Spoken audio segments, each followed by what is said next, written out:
Welcome to Everyday Car Guide. Today we're test driving a Chevy Bolt. So come along for a ride and I'll show you what this car is all about.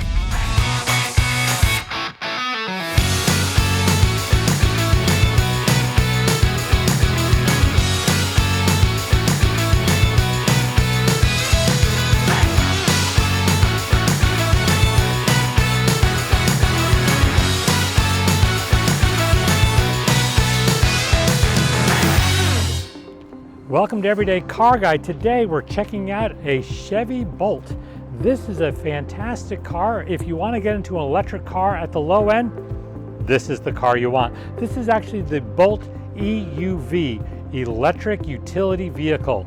It's a little bit bigger than the regular Bolt and has a larger back seat and a larger trunk area. And when you put that back seat down, it is a lot of room. From the inside, it's just very large.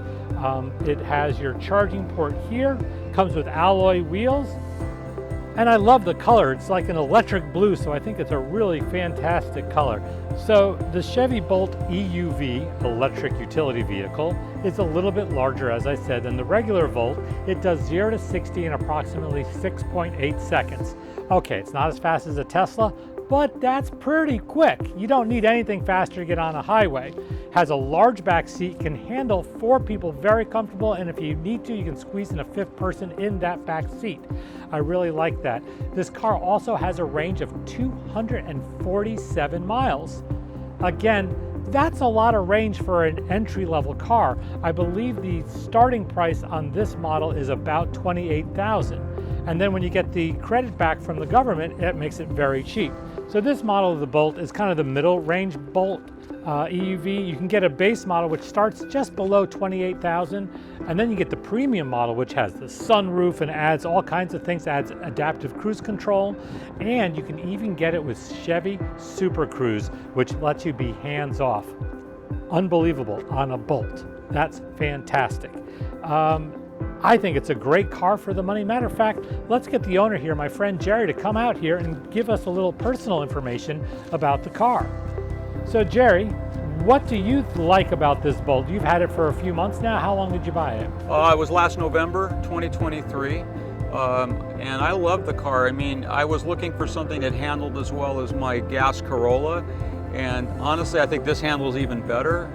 It has a lot of great features. I really like the one-pedal driving feature where if you're in traffic and you're going to brake anyway all the time, it really helps increase your range because it regenerates power, and it's really not that much more complicated than it would be in a gas car where you're braking all the time anyway. You do have to get used to the feathering of the pedal because sometimes you take it off. I know in my car, I take it off and the car feels like it's coming to a stop. It does, but in some ways I find that to be even more of a safety feature because it's braking for you in traffic. And it adds more mileage to your range. Yes, absolutely. In fact, the other day I was using it driving from 5 miles from Home Depot to my house, and I never used a mile of range. Let me ask you this, going from a gas-powered car to an electric car, how difficult was it making that transition? An hour. I don't know about like getting used to how you drive to increase range, but just simply driving the car, it's a piece of cake. In fact, I think it's easier. And this thing handles as well, if not better, than my Toyota. It's got a great turning radius. How about the get up and go getting on a highway? It's ridiculous, and its acceleration is better than a Corolla. That's for I would hope so. Yeah. I would hope so.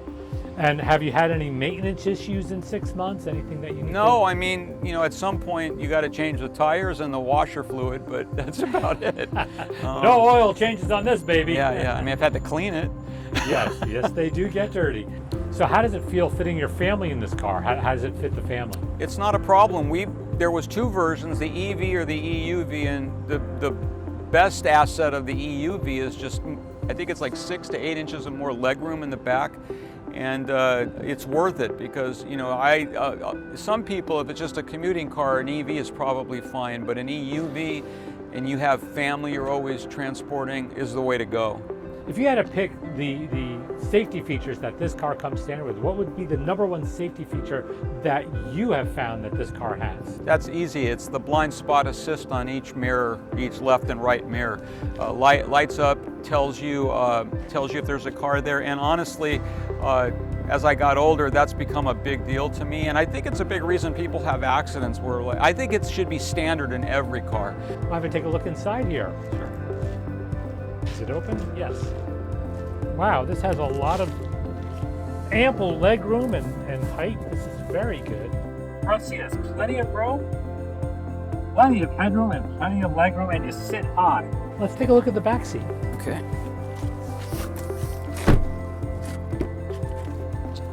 It's quite large. I'm just shy of 6 feet. I have plenty of leg room here and plenty of headroom. This is fantastic space, and this seat is back as far as I had it when I was driving. More than enough room. The other nice thing is you have a USB 3 and a USB charger right here. Very nice. And how about the trunk? Hit the button, and it just lifts right in. Nice and simple. And you can see you have plenty of room for baggage, small suitcases, but if you want to put in your equipment, that is a lot of room. Now, I'm just about 6 feet tall. I can't sleep in here like my Tesla, but that's still a lot of room. This is really, really impressive. Wow. So tell me, Jerry, if I may ask, how much did you pay for this model? I believe we paid in the neighborhood of $33,000, but we had the $7,500 federal rebate, and we also had, because it was an end-of-the-year model, we got $2,000 off that. But there are state rebates depending on what state you live in, and then you might be able to take advantage of those as well. So it was like buying, I don't know. I mean, a lot of cars these days are in the 30s anyway that are not electric. So it was 33 out the door, including taxes. Close to that, yeah. And then you got the $7,500, $8,500 off of that, so your out-of-pocket cost was in the low 20s? Yeah, not to mention that Chevy gave us a $500 charging credit, which has been very much worth it. I mean, So you're not paying to fill up your car? Yeah, I mean, I've had that card for, 7 months, and I still have $350 left on it. Wow. So. And then, unfortunately, I am so impressed with this car, but I heard that Chevy is discontinuing this car. Just for 2024, the feedback after they said they were going to discontinue it was pretty much of an uproar, and so they've decided that, from what I understand, they're going to revamp it a little bit and reintroduce it in 2025. This car has a lot of practicality. Yeah. It has a lot of room inside. You can put a lot of stuff in it, and it's quick to drive. Let's be honest, it's not a Corvette. No. It's not the prettiest car, but it's got some good lines, and it's got a good size to it. Can we take it out for a quick spin? Sure. Why don't you drive it first, and that way I can see how everything works.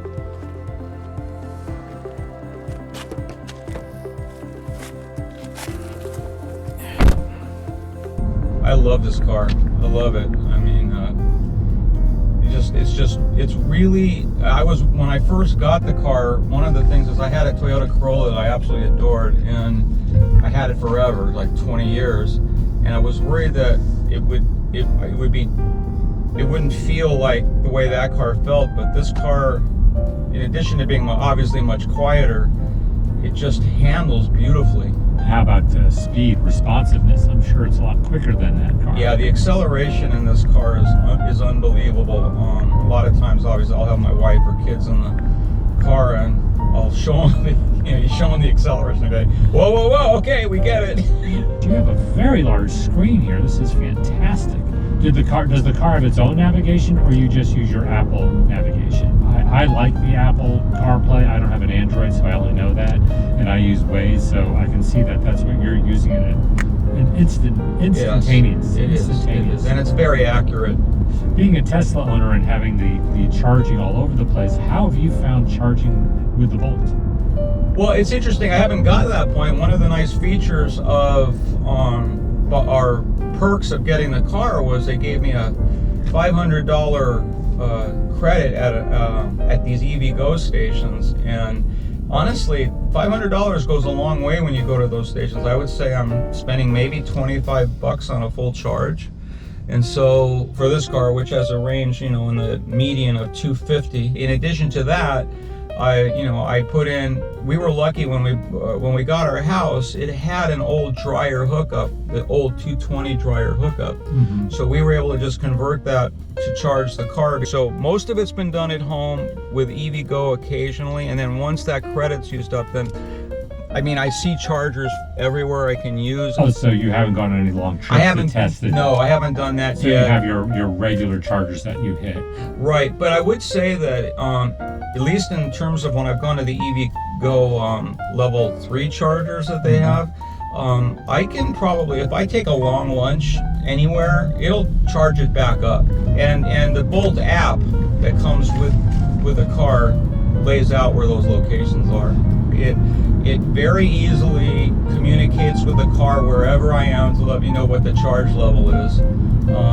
So like it'll update in a moment, and if I log in and see where I'm at with the charge. So if I'm eating lunch, I'll know when I'm fully charged. Great.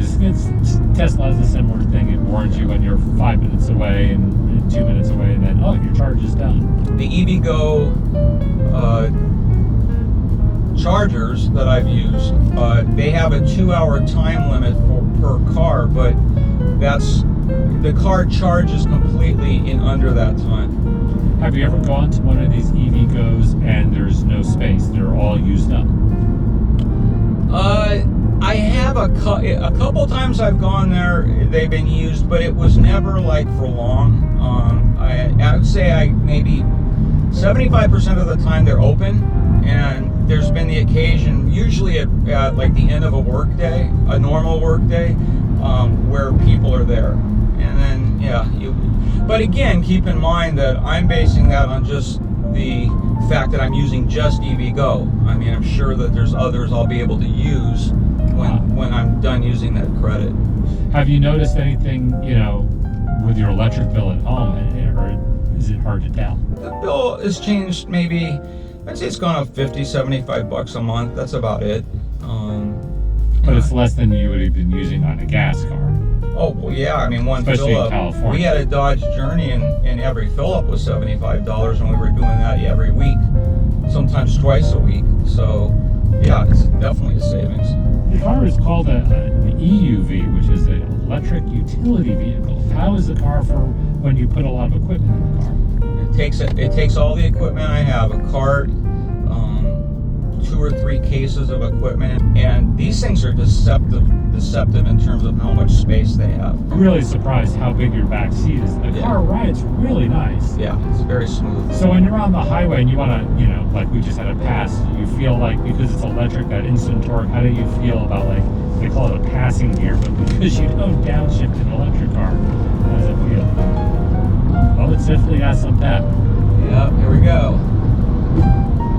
No doubt about that. What? We're doing 80 miles an hour. Jared, I'll get a ticket. It doesn't feel like we're doing 80 miles an hour. It doesn't. No, it's very deceptive. So Chevy says you can charge up to 95 miles in just 30 minutes at a DC charger. So that's pretty quick for this car. Yeah. But does that mean you have to go all the way to Washington, DC to charge it? Oh, it's direct current. Oh, right. Direct current. I got you. Rim shot.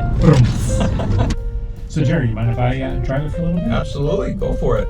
Thanks. Already reduced the second So it has the mileage here. Yeah, and then what you look at is when you're driving, this regen will circle when you're braking or when you're going downhill. Mm-hmm. And then this, when you're accelerating, will go yellow saying you're using power, and it'll go down to green when you're not. So right now we're using 1 kilowatt, it says. Yeah. If a car stops abruptly, it immediately flashes red lights across here. And then to start it, foot on the brake, hit the button. There you go, comes on. Listen to those horsepower rev. Okay, I like these push buttons here. That's pretty cool. So you pull it up and you put it in reverse. What a fantastic camera. Yeah. This camera is beautiful. That is completely silent. Let's see how it does on a U-turn. Wow. Very nice. Very tight radius. Putting it into the turn, it feels really secure in the turn. Yeah. Very tight. The steering is nice and tight. Wow. very, very quick. Don't need anything quicker than that to get on the highway.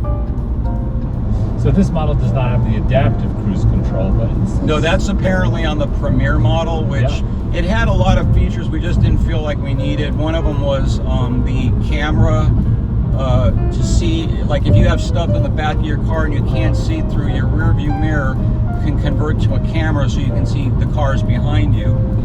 We compromised by getting the bigger legroom in the EUV, but not getting the Premier model. So where it says 114 miles, that's how many miles left on the charge? Yeah. So this is front-wheel drive? Yes. But not four-wheel drive? No. I did the research, and they're coming up with this thing called the Equinox, which is a little bit bigger than this. It's more of an SUV, and it looks a lot like the ID4 Volkswagen. But it starts at like $44,000. Right. So, you know, well now you're almost into Tesla territory.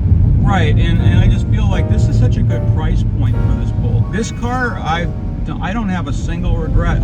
It's time for Everyday Car Guy's report card. As for comfort, the Chevy Bolt's interior is pretty comfortable. The seats are firm with plenty of legroom front and back. You sit up high so your legs are more bent at the knee than stretched out. So for comfort, let's give the Chevy Bolt an A-.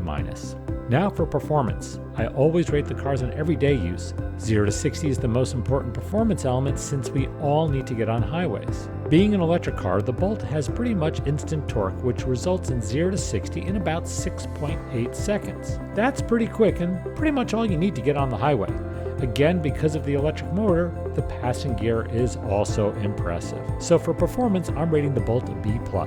Economically, the Chevy Bolt is an entry-level electric car and only gets about 247 miles per charge. Comparing that to a Tesla long-range Model 3, it comes up about 65 miles short, but it's $20,000 less. Now let's compare it to a Nissan Leaf, which is about the same price, and that only gets about 212 miles. So for the money, I think it's a great entry car for the electric market, and for that reason, let's give the Chevy Bolt an A-. Let's talk about design. The Chevy Bolt EUV is an electric utility vehicle. I believe the Bolt was designed from the inside out, giving the driver and passenger plenty of room and comfort. With the back seat down, there's loads of space for equipment, antiques, or what have you. As for the exterior, well, the Bolt is pretty simple, similar to the Nissan Leaf or the Hyundai Kona Electric. It's not a car that's going to turn any heads, but it delivers tons of space and comfort for an entry-level electric car. I hope that the next version of the Bolt includes some sportier styling to give it more curb appeal. So for design, let's give the Chevy Bolt a B-. For value, the Bolt EUV starts around $28,000. The top-of-the-line Premier adds adaptive cruise control, heated and ventilated front seats, and even the option to add Chevy's Super Cruise, their hands-free assisted driving.